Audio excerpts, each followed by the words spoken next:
ನಮಸ್ತೆ. ಶ್ರೀ ಶಿವಶಕ್ತಿ ಯೋಗ ಕೇಂದ್ರದಿಂದ ಸರೋಜ.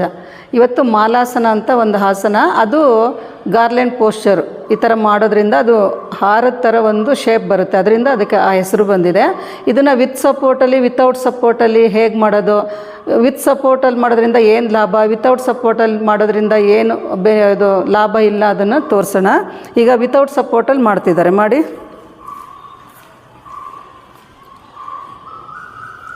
ನೋಡಿ, ವಿತೌಟ್ ಸಪೋರ್ಟಲ್ಲಿ ಇವಾಗ ಆರಾಮಾಗಿ ಮಾಡ್ತಾಯಿದ್ದಾರೆ ಇವರು.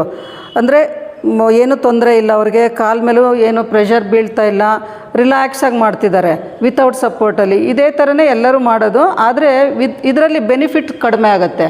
ಈಗ ವಿತ್ ಸಪೋರ್ಟಲ್ಲಿ ಮಾಡೋದ್ರಿಂದ ಏನೇನು ಬೆನಿಫಿಟ್ ಇದೆ ಅಂತ ನೋಡೋಣ. ನಿಧಾನ ಮೇಲಕ್ಕೆ ಬನ್ನಿ. ಈಗ ವಿತ್ ಸಪೋರ್ಟಲ್ಲಿ ಮಾಡ್ತಾಯಿದ್ದಾರೆ. ಈಗ ಹೀಲ್ಸ್ ಅದ್ರ ಮೇಲೆ ಬರಬೇಕು, ಮಾಡಿ. ಹೀಲ್ಸ್ ಅದ್ರ ಮೇಲೆ ಬಂದಾಗ ಮಾಡಿ, ಕೂತ್ಕೊಳ್ಳಿ ನಿಧಾನ. ಈಗ ಮೊಣಕೈಯಿಂದ ಈ ಪಾಯಿಂಟಿಂದ ಮಂಡಿಯನ್ನು ತಳ್ಳಬೇಕು, ಸೈಡಿಗೆ ತಳ್ಳಿಬಿಟ್ಟು ಕೈ ಲಾಕ್ ಮಾಡಿ. ಕೈ ಲಾಕ್ ಮಾಡಿ ಈ ಥರ ತಳ್ಳಿದಾಗ ಏನಾಗುತ್ತೆ, ಪೆಲ್ವಿಕ್ ಪಾಯಿಂಟ್ ಚೆನ್ನಾಗಿ ಓಪನ್ ಆಗುತ್ತೆ.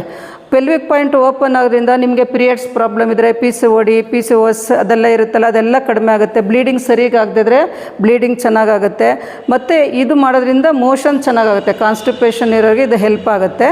ಮತ್ತು ಮುಖ್ಯವಾಗಿ ಗರ್ಭಿಣಿಯರು, ಪ್ರೆಗ್ನೆನ್ಸಿ ಇರೋರು ಇದನ್ನು ಮಾಡಿದ್ರೆ ಅವ್ರಿಗೆ ಡೆಲಿವರಿ ಟೈಮಲ್ಲಿ ಸ್ವಲ್ಪ ಈಸಿ ಆಗುತ್ತೆ ಇದು ಮಾಡೋದ್ರಿಂದ.